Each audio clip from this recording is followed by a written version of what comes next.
On the tech side of things, there's some reasons for very guarded optimism. So the big buzzword now in the world of electronic health records is, well, besides cybersecurity, the big buzzword is interoperability. So right now, you guys probably know this, your medical history is represented in fragments and chunks in various silos, which you might think of as living in walled gardens all across the country. Your dental records, your medical history, the various hospitals you've gone to, the various outpatient experiences that you've had, all of that lives in a bunch of different databases and also paper repositories. And depending on where you've lived and what medical care you've received, it's all across the country. And these repositories of digital and paper information they're very potentially valuable to industry, and they're valuable to you as a person. There is now increasing focus in the world of health information technology to make these data repositories and databases truly interoperable for physicians and patients alike. This time on the Plutopia News Network, John and Scoop visit with Owen McNally. Owen has worked with tech companies and healthcare providers in an attempt to identify problems and solutions in the gathering and use of personal data. In this episode, Owen does a deep dive into medical care, identifying problems and possible solutions to the many issues confronting doctors and patients. Hey, welcome back to the Plutopia News Network. Scoop and I are here gathered around a table with our guest today, Owen McNally. Owen is a technology and medical researcher based in Austin, Texas. He's worked quite a bit with the analysis and evaluation of tech based on humanistic principles and mapping potential solutions to solve problems for organizations. Indeed, and good to be here. Good afternoon. Happy to have you here.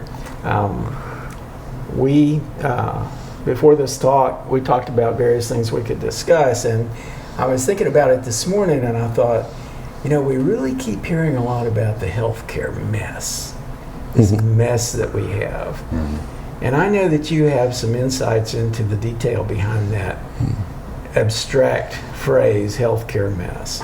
So that may be a good place for us to start, the messy parts of healthcare, especially where data is concerned. Yeah, I believe in our previous meeting, you had expressed a great love for HIPAA. Or maybe not. Everybody loves HIPAA. Well, there's a lot of meat on these bones. So we're in a situation now where an awful lot of folks from different backgrounds will agree that the healthcare system needs to be disrupted.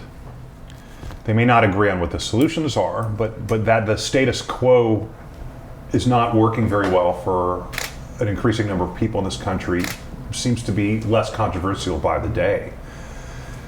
Why isn't the system working, and why isn't the technology component of it one that's been more of a solution up to this point to some of the pain points? The truth is that the technology makes more pain points. It solves some problems. Other problems seem to get worse.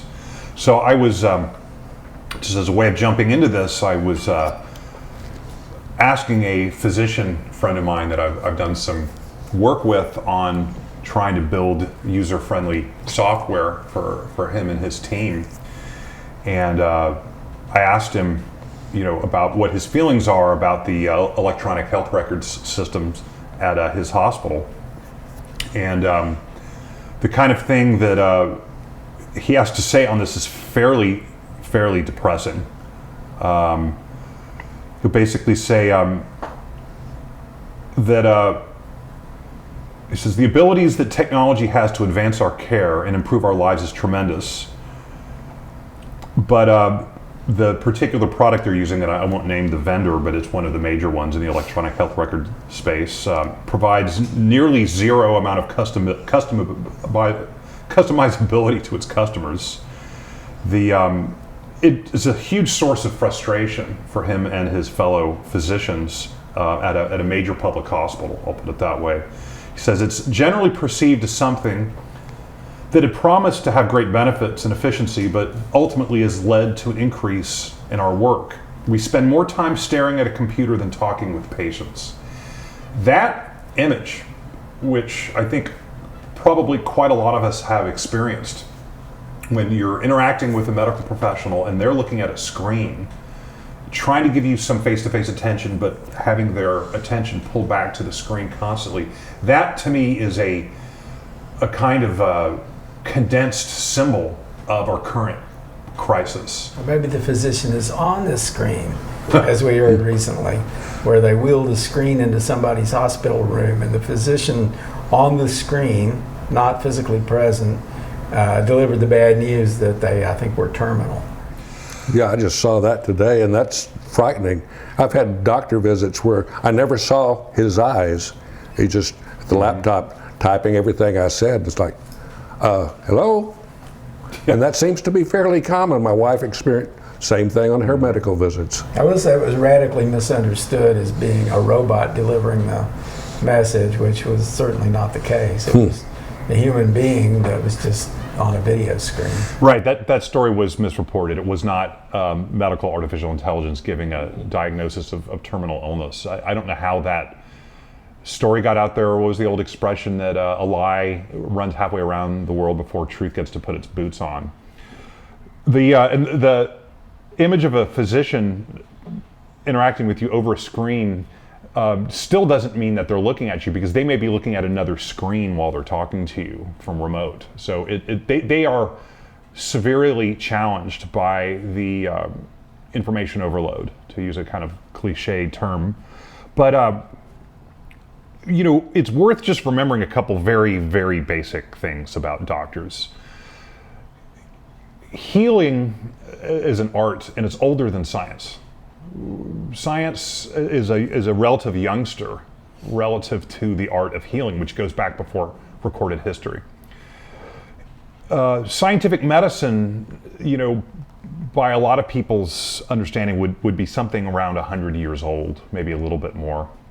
And to this day, there's a lot of medicine that really is not on a firm scientific basis. Psychiatry probably being the most prominent among these. Healing works for reasons that are not fully understood in terms of scientific attempts to model what healing is. Some of it we understand, like immune response. Some of it we understand mechanistically reasonably well. But the role of a doctor is to diagnose and to give us some type of path forward to healing, if that's at all possible. And the technology should be augmenting this process, and it does in some respects, and it also gets in the way.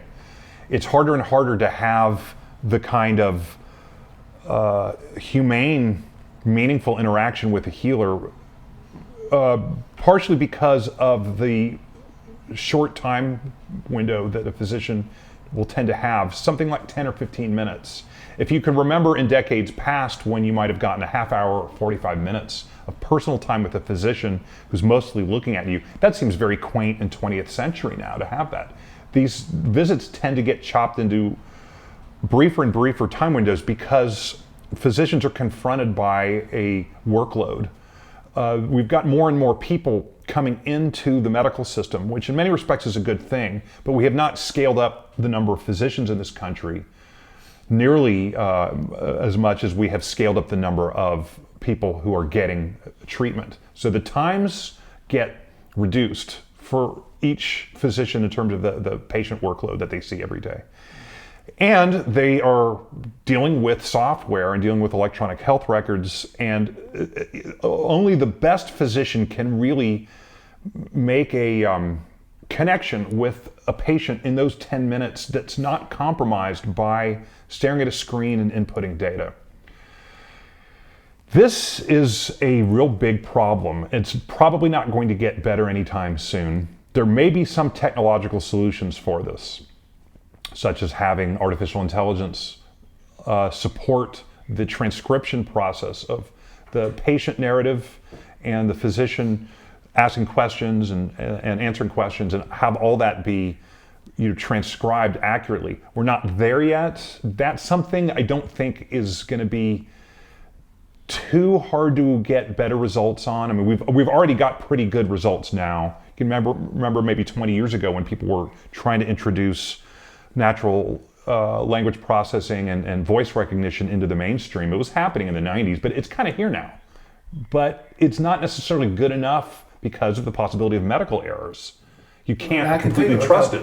A couple of constraints. One being that a physician has to code, for insurance purposes. So they're somewhat focused on making sure that they're coding properly. Yeah. Another thing, though, that I think is sort of like a cloud potentially hovering over physicians is the liability concern. Definitely. So they have to be extremely careful about their documentation, among other things, both for insurance purposes and for liability purposes in case there's an issue that comes up at some point. A lot of the software has its origins in billing, and a lot of the whole system is based around reimbursement. The International Classification of Diseases, or ICD codes, is what a physician is able to stick on a patient after they interact with them, and they get reimbursed based on that ICD code. So the electronic health record systems have been historically evolving out of medical billing, and the necessity of accurate coding that you're referring to here is done both for there's a liability part of it, so that the data is accurate and does not contribute to some kind of malpractice situation or misdiagnosis. And then there's just the aforementioned billing part, and that is what it is. That's a legacy of the way we've done things. It's not going to change. We have to cope with that. Those are necessary, but not sufficient aspects of what goes on in medicine. We would like to be able to try to humanize this interaction and have the technology recede to a kind of robust background state where the physician isn't thinking about the technology. They're thinking about the patient. That's where we want to go. If artificial intelligence and natural language processing facilitate a humane interaction between a healer and a patient, then we should be implementing these things. But getting to that more desirable state probably is going to require a whole bunch of money and a whole bunch of meetings. And that is a problem, because the more meetings we ask physicians to attend, that's also less time that they're spending with patients. So the whole change management process in hospitals and healthcare systems, we want doctors to be part of this change. We want them to be really telling us what they need, how the system should support their medical problem solving and interaction with patients. So we have to get them to show up, or at least some of them to be a proxy for others, and show up and tell us that they're going to be the users of these systems, and we need to make these systems usable for physicians first and foremost. That requires a bunch of doctors going to a bunch of more meetings. It probably, in the best case, should also involve patients, right? Well, there's got to be some type of patient part of this, because the patients are ultimately the beneficiaries or not of all these hamsters running around the wheels in the IT. Yeah, I think one of the problems in medicine generally is the sort of templated approach. You have an idea of what is normal or what is healthy, and somebody varies from that. But each person is sort of their own thing. I mean, each one of us. Some medicines work better for some than for others, and have side effects for some that they don't have for others. I say medicines, therapies in general. And physicians, the best physicians are looking at an individual human being and looking at sort of their individuality. But I think it's sort of hard to capture that, for instance, in a data capture system, and a system that captures data for insurance purposes or whatever else. And it would be very interesting if somehow we could start to account for that individuality, the differences in people, and take a more granular and sophisticated approach to the patient. And part of doing that is involving the patient more, because the patient knows their particularities better than the physician does. The physician is just seeing them as, one of a series of patients. But for them, this is their life, and their if they have a condition, it's their condition. And that we talked earlier, I think the other day, about I was talking about ePatient Dave and his "give me my damn data" thing, where there are people who are patients who are, intelligent enough to have a pretty good grasp of what's going on with them. Some of them come together in patient communities and share information and become really smart about their condition. If there was some way to bring that energy into the flow of activity around trying to reimagine the way medicines and therapies and physicians work, I think that could be interesting. You talked about getting input from the patient in the creation of, say, medical billing and claims. And in a previous incarnation, I was on a team that built Kaiser Permanente in California's billing and claim system, from design all the way through implementation and then support. And unfortunately, the patient input was basically, when you got a complaint from the call center, oh, well, didn't we think of that? So then you have to do a change. And I saw that throughout a lot of systems, that some, I'm sure, lately have perhaps brought in more patient focus groups, but for a long time it was basically wait until someone complains or whatever, and that seemed to have probably be the norm now, because there are a lot of I've had contact with other medical billing systems, and some of them are just downright horrendous. That's a pretty common complaint, and we would, as a society, like to make these systems work better collectively and work better for individuals, and we would like the technology to support healing, and we should put the individual patient back at the center of this, which is, in theory, what everybody's trying to do. There's a lot of, at the very least, lip service to that ideal. To the extent it involves more technology, then you can see how it can become less realized, even as you're trying to reach it. So there's a paradox there, that the more we try to build more tech to compensate for the existing systems that are not working so well for physicians and patients, then we may be building additional layers in that have to be navigated, that have to be tested, require more meetings and more money. And I don't see a way out of this paradox. It's probably a slog, and I don't expect dramatic improvements. I think modest improvements may be the most we can reasonably expect. Now, John, when you talk about, a kind of granular approach where the individual, with all of their embedded history and their quirks and their self-knowledge, is reestablished as the, you might say, the object for clinician attention, we should, I think, look at that as maybe something like a potential gold standard, that we build our systems around that, the patient and doctor encounter.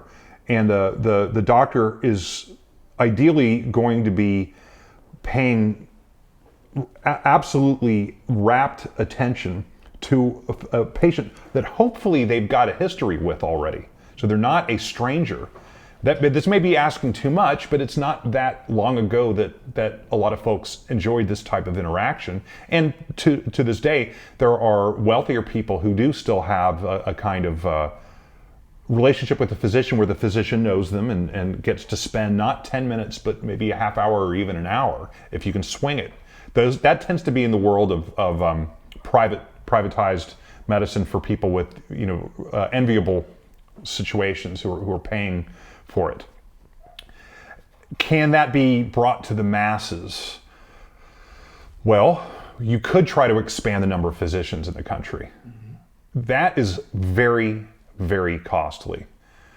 It's so costly that there's almost relatively few people really pushing that angle of it, like a massive expansion in the number of doctors. It's not impossible. You know, people always say, like, you know, if you can put a man on the moon, what else can you do? It would be very hard and very expensive. Now, I have to just mention anecdotally, another piece of this is nursing, and it often gets less attention. But, you know, if you've ever worked in a hospital, my first job actually was working in a hospital in Dallas, and the nurses, from my point of view, ran the show, partially because I was on the second shift, the 3 p.m. to 11 p.m. shift, and the doctors seemed to me, as someone who's on the bottom of the food chain in the hospital as an employee, the doctors seemed like they were elites parachuting in and out. The nurses were the primary contact with families and the patients. Even getting enough nurses to take care of people, that turns out to be a very, very hard problem too. Now, I met with while I was a PhD student, I met with a woman who was a nurse practitioner here in Austin, who was, I think, running to be the head of the Texas Nursing Association or some body similar to this. And I had a medical informatics class. We had about 3 hours to really interact with this woman and get as good a sense of her worldview and her characterization of the challenges that nurses in Texas are facing. And we had a lot of time to really dig in to the problem of why there's not enough nurses in Texas. And I kept at this question, like, why can't we expand training for nurses? If we don't have enough nurses, why not build more, in effect? And what it came down to, as far as I could tell, the best answer she could give me is that even though that there's a need for more nurses, that those, if you will, market signals don't actually feed back into the process of effective demand, where nursing program teachers show up in enough numbers to train the number of nurses that we need. Making new nursing schools is very expensive. Bringing on new faculty in nursing schools is very expensive. Even though there's a demand out there in the world, that demand doesn't filter back into the decision-making and budget allocation process very effectively. Now, at some point, maybe if enough people scream, politicians, respond. But absent maybe of a crisis, or absent extremely broad public awareness and activist pressure on the subject of a shortage of medical professionals, it's hard to get the money to do these things. So that was a kind of a sobering assessment of the situation from, I think, somebody who was in a pretty good position to know. And I've thought about this for years. Trying to scale up the number of nurses or doctors or other healthcare professionals is very, very hard. I don't see that problem is going to go away. I don't think artificial intelligence is going to save us in this area.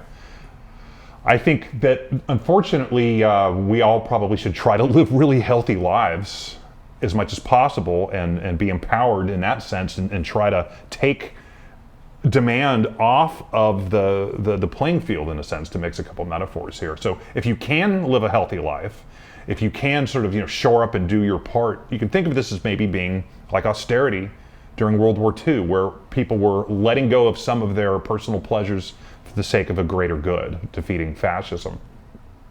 Maybe in this case, those of us who are relatively healthy should try real hard to do those behaviors and to learn and to try to not use more of the medical resource and physician time than we really need. That's not going to solve this problem, but it's pushing us in the right direction. On the tech side of things, there's some reasons for very guarded optimism. So the big buzzword now in the world of electronic health records is, well, besides cybersecurity, the big buzzword is interoperability. So right now, you guys probably know this, your medical history is represented in fragments and chunks in various silos, which you might think of as living in walled gardens all across the country. Your dental records, your medical history, the various hospitals you've gone to, the various outpatient experiences that you've had, all of that lives in a bunch of different databases and also paper repositories. and depending on where you've lived and what medical care you've received, it's all across the country. And these repositories of digital and paper information they're very potentially valuable to industry, and they're valuable to you as a person. There is now increasing focus in the world of health information technology to make these data repositories and databases truly interoperable for physicians and patients alike. That's recognized at a very, very abstract level as a good goal. Yeah, I mean, I recall the first big challenge was taking all the data that was captured on paper and entering it as structured data into database systems, right? That's still a work in progress. A lot of stuff still on paper. We have made a vast transition in the last 10 years associated with what's called the HITECH Act. So after Obama became president, we were in the midst of the so-called Great Recession in 2009, 2010, in this era. Congress passed the HITECH Act, which allocated billions of dollars for physician practices and hospitals and clinics to adopt electronic health records and to take their paper medical records and to digitize them. And this work has, to a substantial extent, happened. Not completely. It's still a work in progress, but in 2008, a much smaller percentage of medical offices and clinics and hospitals had full-blown electronic health record systems compared to now. Now it's the vast majority of them do. The thing is that this transition has been very bumpy. They made a lot of software that's difficult and clunky to use for doctors. Some people have died as a result of medical error associated with the usability of these systems, electronic health record systems, and some of the software glitches involved. A lot of stuff is still on paper, and it turns out that the fragmented system that we have substantially still relies on faxes. So I had not paid much attention to fax machines in recent years. I can't remember the last time I needed to send a fax. Maybe it was 10 years ago. I can't remember. And then I've learned more recently that medical offices are still using faxes. So when a physician was trying to get a patient's medical history, it's possible that that patient has been treated through the same medical system that the physician is working for at that moment. That's the best case scenario. You've seen the patient before, or the patient was treated at a hospital that's part of that same medical system using the same software. That's fine. You can get that patient's data pretty quickly. Well, what if the patient was seen in another city years earlier by physicians from a completely different medical practice? That can be a real challenge. And what will happen is when a physician makes a request to a medical office that a patient had been treated at previously so they can get those patients' earlier medical records, get a more robust view of their medical history, that other medical office will fax them over in a few days, which is kind of mind-blowing that in the year 2019 it still works like this. I mean, this is technology we had back in the 80s. Yeah, we were forced to do that at Kaiser Permanente because of concern. We were all in IT. Why aren't you just sending it as an attachment? You can encrypt this stuff. They're like, no. Privacy and security only works with a fax. I'm like, okay, whatever, but it's still that way. Part of the reason why faxes are used is to satisfy the gods of HIPAA. Exactly. So the Office of Civil Rights, OCR, is tasked with enforcing the HIPAA regulations, and they levy fines. They send out letters of advisement and rules and regulations that get medical offices and healthcare systems and other players in the healthcare ecosystem to comply. And if you don't comply, and they do an audit, you can get fined, and fairly substantial fines. The last HIPAA omnibus rule that I saw was making it fairly painful to have a HIPAA non-compliance event where your hospital or medical practice, your clinic, say, would have to send letters out to all the patients if there was, say, a data breach, as well as inform local media. So they really turned up the pain trying to get the healthcare providers to do the right thing, keep people's data private and secure. Faxes actually are a way of kind of coping with this. But it also, the other question here about, HIPAA is, does a patient have access to their own data? The interoperability problem of electronic health records, that's the other end of this, you might say the other side of the sword here. It's not only hard for physicians to see patients' medical histories because of electronic health record interoperability, it's very hard for patients to see their own medical histories as well. It's quite challenging. Is a good example of that. Say again? Google Health no longer exists, and I think one of their issues was getting access to the patients to their own health records. And then I know of at least one case where, and this was e-patient Dave again, he signed up for Google Health, and it happened that his hospital was working with Google Health, that they were able to access his data there, but the data was all screwed up. My wife encountered the same thing getting her stuff when we moved here from the Bay Area. She'd been treated, she was born at the Kaiser Hospital, because there was a patient there for 40 some odd years. So she requested her medical records to be sent to her specialist. He got them on a CD, and it was totally unreadable by any system that they had. And he's got a fairly, good system that they operate on, and he requested multiple times and would get the same unreadable file format back. And that apparently is not all that rare.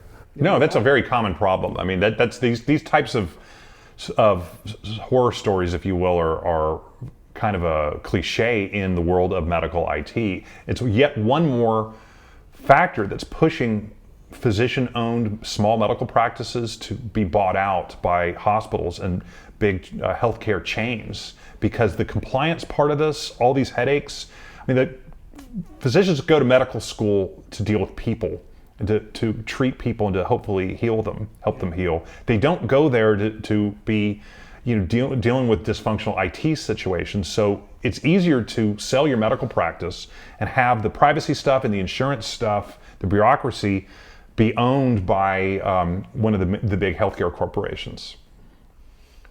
So these things are converging on a fairly unhappy immediate to short-term and maybe even medium-term future for us. I mean, these trends are not good. On the interoperability side, I can say there's some progress because some of the major vendors are finally making a big public show of cooperating. So among the major electronic health record vendors, they formed a kind of a consortium called the Commonwealth Alliance. And Commonwealth is designed to pool resources and to promote standardization among a lot of the major electronic health record vendors. There's a major company called Epic that is not that familiar to most people, but they're, in many respects, you might say the 700-pound gorilla in healthcare IT and in healthcare billing software and in electronic health records. Epic, which is out of, I think, Madison, Wisconsin, was famously not really cooperating with these other vendors' common pooling of resources, or the Commonwealth Alliance. And they have now kind of come up to some compromises and to some deals where it's recognized that the federal government was correct to be pushing for interoperability.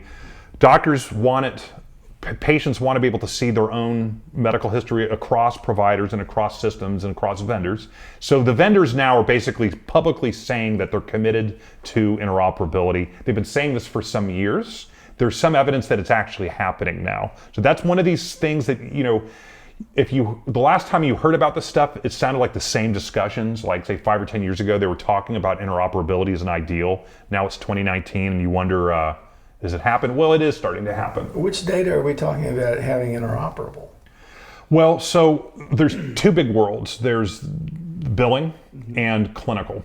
And these things are somewhat integrated because when a physician makes a diagnosis, they stick an ICD code onto you, like and I asked major that depression. because I thought that was already pretty standard, right? That stuff's standardized. So the ICD thing is worldwide, and there's codes for all these medical conditions, and they expanded it with ICD 2010, I think, is the most recent one. Yeah, and they're based on a printed form that has been transitioned to digital, but they have to have all of those elements. So in theory, it should be pretty readable by anyone. But your problem is file formats. They can't read the file that someone sends them from another healthcare organization. Well, it's getting better slowly. So at this point, the barrier is, my understanding, is not the technology as much as it would have been 10 years ago.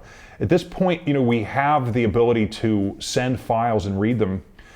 At this point, the real barrier to interoperability, I mean, you can get these systems to read these billing codes and then show that, Joe Smith was diagnosed on March 4th by, physician Williams with an ICD code indicating, schizoaffective disorder.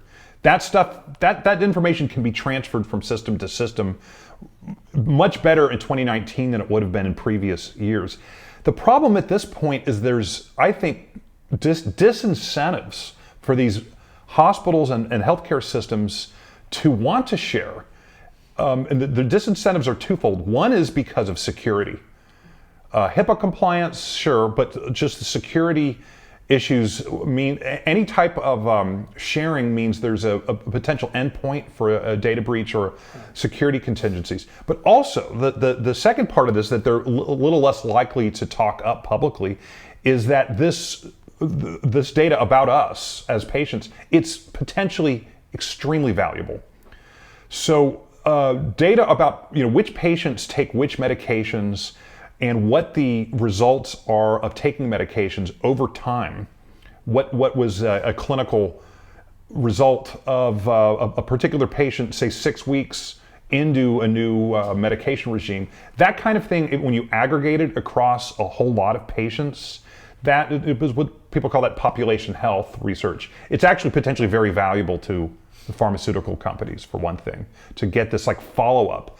So clinical trials of medications now after the clinical trial's finished, they will have maybe a phase of data collection for patients who are taking drugs. And that's potentially very valuable because you've got a much greater number of people in that research pool, that population that you're looking at through some type of sample is going to be much, much larger than the number of people you had in a clinical trial, meaning that you may be finding some relatively subtle benefits or subtle negative effects that you would not have seen in the clinical trial because you don't have the ability in the clinical trial to find or to have what we call the statistical power to find all these little effects. So if something affects 1 out of 10,000 people, you may not catch that in a clinical trial. You probably won't catch it in a clinical trial. But if you look at a million people who have taken a drug, if you were able to get access to that, then that signal that's measuring an effect that's happening to 1 out of 10,000 people, you would have the statistical power to find that effect if there's one to be found. So the software to do these kinds of this kind of research is there. There's an incentive for walled gardens again. To hoard this data, it's potentially very, very valuable. Now, so they say publicly that they're cooperating with each other and doing interoperability. There's some evidence for this being true. They also say publicly that they can't be pressed to do too much too quickly because of HIPAA compliance as well as the cybersecurity situation. And I think that what they're less likely to say publicly, but I think that there's an incentive for them to engage in a behavior of hoarding data rather than freely sharing it. That's my basic, bird's eye view of the situation with medical technology. Yeah, I get the feeling that when it's an exchange with a competitor, there's a lot less incentive to really go out of the way to help that competing healthcare system. Well, so, not to be cynical about it, but you might say the incentives are there to appear to be cooperating or to at least make a good public relations effort to show, well, we're cooperating, it's the other guy that isn't. And then the other guy will say the same thing. And the same thing of pointing at each other. Well, that served them through much of the last, say, 10 years. And then in the last 3 or 4 years, they realized that that's bad for the entire industry. So now there's at the very least a robust public demonstration of sharing and interoperability, and some of it's actually real. Some of it's actually happening. But this is the kind of thing that very few people outside of the public are that concerned about. People know on an individual level, like, I can't get my damn data, so to speak. And physicians know that they're having problems. But as far as I can tell, there's not a whole lot of activist pressure at the collective level in the public to push this sharing into a higher state of realness. And I don't think it's come up in a political context. It's just, there's a lot of things to think about, and this is not one of the big issues. Now, I should say something here about the cybersecurity situation, since we only have a few more minutes. The situation's bad. So I did a lot of research in 2018 on healthcare and hospital cybersecurity, and I knew it was bad. The situation's worse than I'd thought about previously. And it seems to be almost getting worse by the month. There's so many high-profile data breaches now in hospital systems involving thousands and thousands and thousands of patient records. I can't keep track of them anymore. It's probably going to continue to get worse before it gets better. I do not have any direct evidence there's been a fatality associated with a data breach. I think it came very close to happening in 2017. So in the UK, there was a ransomware attack called WannaCry. And what I've read about it is that something like 200,000 computers were compromised. Now that was not just in the UK, that's actually all across the world. There were hundreds of thousands of computers all across the world. And the UK had got a particularly bad case of the ransomware. Ambulances that had patients en route to, I think, getting surgery were rerouted to other medical facilities. That's really dangerous. If you've got someone in a hospital who can't go to the original place that they were supposed to go because... Were you saying the breach resulted in rerouting? The ransomware shut down enough of the IT systems in some of the hospitals that patients who were scheduled to go there in ambulances had to go to other facilities in the UK. Because they couldn't function, they basically. couldn't run the hospital anymore. It's like, at this point, these medical devices and the physician decision making is so dependent upon information technology and databases and electronic health records that if those things are compromised and shut down, you can't run a hospital anymore. I've actually been in a hospital that lost power, and of course, you lose all your data systems. And I've never seen such panic and running around and what do we do?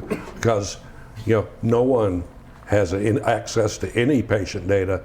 And patients are wanting to be treated, and there's no electricity, there's no data, and that's a big deal. It's a really big deal, and I mean, now the physicians are.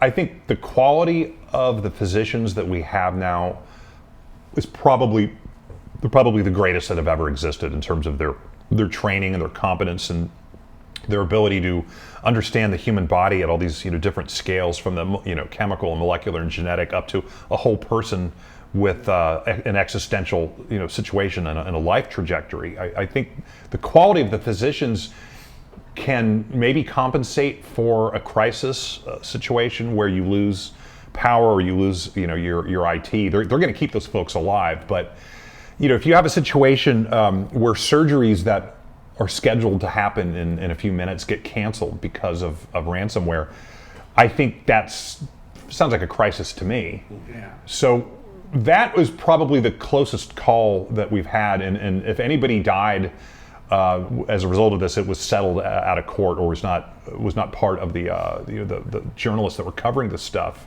The WannaCry event of 2017 has been estimated to cost about $4 billion, not just the UK, I think worldwide.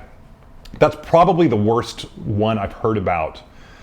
As far as I can tell, the hospitals do not have enough information security professionals. They are still in reaction mode. There's some awareness now, I think, that cybersecurity should be thought of as something that is too big for IT to own.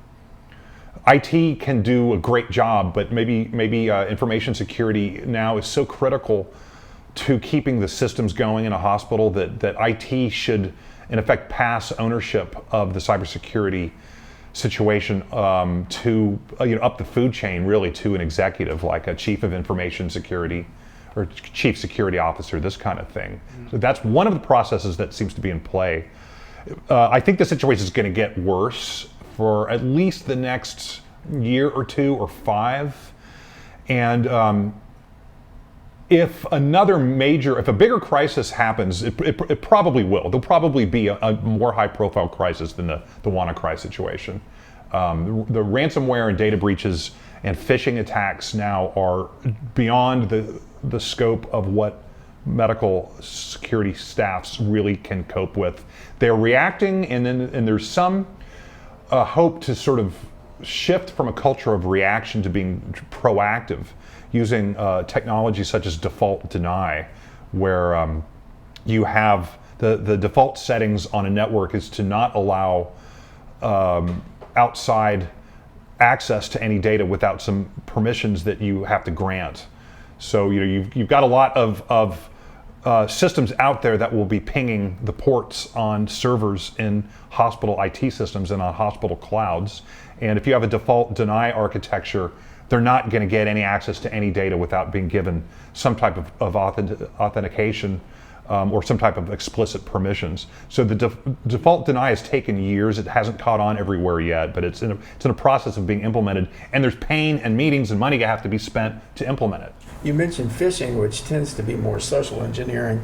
Are they doing a better job of training people to, like, inoculating them against social manipulation? See, they should be, but I have a real ethical dilemma on this point. So, there's these targeted attacks like, spear phishing, where a physician will get an email that seems to be about something that they should know about, and they're really incentivized to click on it because it's about the kind of thing that they deal with. If you're a cardiologist, you see a email come in with a subject line that has something to do about cardiology and maybe patient Williams. You're thinking, well, what is this? I don't remember. Let me just look at this among the other 80 things I did in that hour period or something. Then that can be a endpoint, a security endpoint at that point, and the physician, by clicking on it, ends up getting exposed to ransomware. That's a real serious problem. But the ethical issue I have is whether it's actually a good idea to require physicians to go to a whole bunch more meetings. I mean, we don't want them to click on those emails. The emails and phishing attacks are one of the major risk vectors right now in hospital IT. And we do want physicians to, learn to avoid those types of risky behaviors, for sure. The question is how much time do we take them away from their patients to have yet more meetings on more IT issues? The last corporate job I had,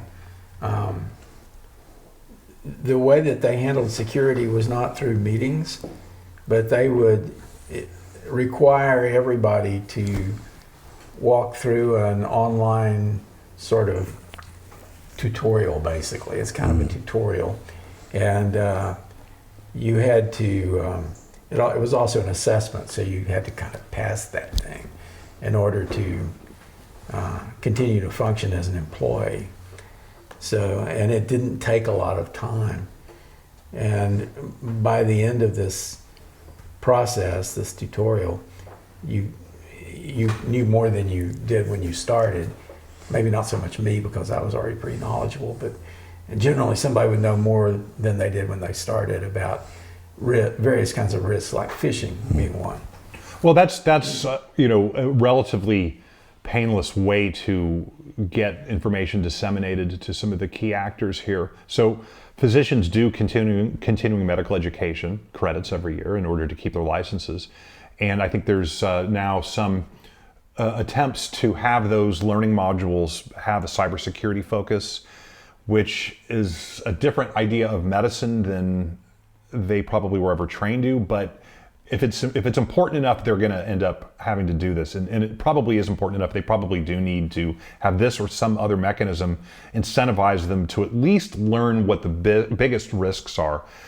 But fundamentally, that means we're taking healer time and turning their attention to tech again, and it's some of that's just necessary.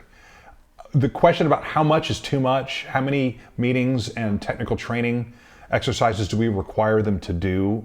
They did not go to medical school and become healers for the purpose of learning about cybersecurity.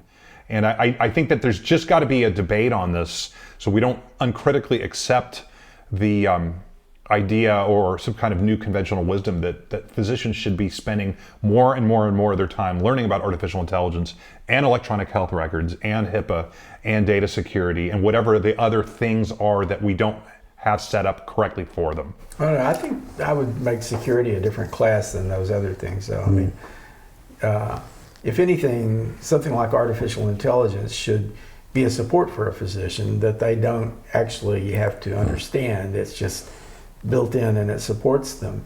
But to have some knowledge of security where there's risk and where there's risk that you could do something that would compromise your own security, I think that that's something not just for physicians, but everybody should be trained about that to some extent. We need to upgrade the technical literacy of pretty much everybody. That's certainly true. If this stuff was done right, it would work in the background. It would not be something that would be considered a crisis situation. It would not be something that the people whose time is most valuable, our physicians, would be spending more time on it than absolutely necessary. The problem is the absolutely necessary part. And I have to be the bearer of bad news. The hospital cybersecurity situation, in my opinion, is not only in a crisis situation, it's probably going to get worse. And the thing is, there's not going to be enough workers coming in.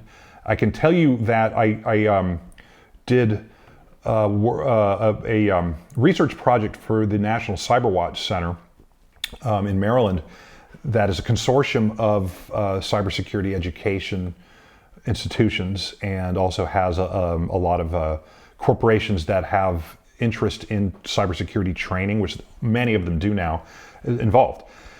And I was tasked with trying to understand why can't we get more people trained to do cybersecurity and to keep doing cybersecurity, and why can't we get enough trainers to train people in cybersecurity? Why can't we produce more teachers and trainers to do this? And the reason is because there's way more money in doing cybersecurity than in teaching it. Way more money. The differentials are huge. And this is an effective limit on the ability to produce new people who can do cybersecurity if you don't have enough trainers. So we're not going to get more trainers anytime soon. It's similar to the situation I mentioned with not being able to scale up enough doctors or not being able to scale up enough nurses. There's a limiting factor of paying for the training components. And that limiting factor is so expensive that it's going to be very, very hard to really scale the numbers of people up. They're going to increase incrementally in all three cases of doctors, nurses, and cybersecurity professionals. How about university curricula? I mean, are universities teaching cybersecurity? They are now. They recognize there's so many job openings, and there's going to be millions of job openings coming very soon. There already are, really. But if you look at maybe the 5-year trajectory of this, there's going to be millions of job openings in cybersecurity, and the universities and community colleges know this, and people are moving into this field. They can't get enough trainers, and there's not going to be a whole lot more trainers coming either, because the people who can do cybersecurity in most cases are going to keep doing it. They don't want to switch to a teaching role and make a lot less money. So we can either come up with a whole bunch more money for more cybersecurity trainers and more people to teach the new generation of doctors and the new generation of nurses. That money is hard to come by. It's really billions of dollars in all three cases. You would think that medical schools might have an incentive to have some sort of training for these people who are going to be going out into the world and getting, at least some basic knowledge about cybersecurity as it will impact them in their position as a doctor. They probably should learn something about it, but there's so many things that they should learn about. It's like a triage thing. What do you do when you don't have enough time? Bizarrely, the thing that I think may actually produce solutions here is the insurance industry, which I'm not used to thinking of them as being a potential savior for anything other than saving their own skin. Yeah. But they have ways of modeling the effects of either spending money on something and doing due diligence on something, or not spending money on something and not doing due diligence on something. They can set underwriting pricing based on whether organizations are spending the money and doing the right thing and getting adequate staffing or not. So ultimately, the insurance ratings and the organizations like Moody's and Standards & Poor's that are and AIG that are moving into the cyber insurance and cyber risk assessment business, their model should reflect whether or not organizations have adequate cybersecurity training and staffing and due diligence on board. Those organizations that neglect spending, neglect ramping up staff, neglect the training components should have higher insurance rates at some point, I think, in the next few years or within the next 10 years. That actually should ultimately free up resources to help solve these problems. I didn't think I would be the person to say that I think insurance is going to help here, because in the world of healthcare, I think it's actually, to a substantial extent, a big part of the problem with our healthcare system. But in cybersecurity, I see it as maybe being part of the solution. If you know someone who might be a good interview subject for the Plutopia podcast, send us an email to info@plutopia.io. With John Lebkowski, I'm Scoop Sweeney, and this is the Plutopia News Network. 20 minutes into the future.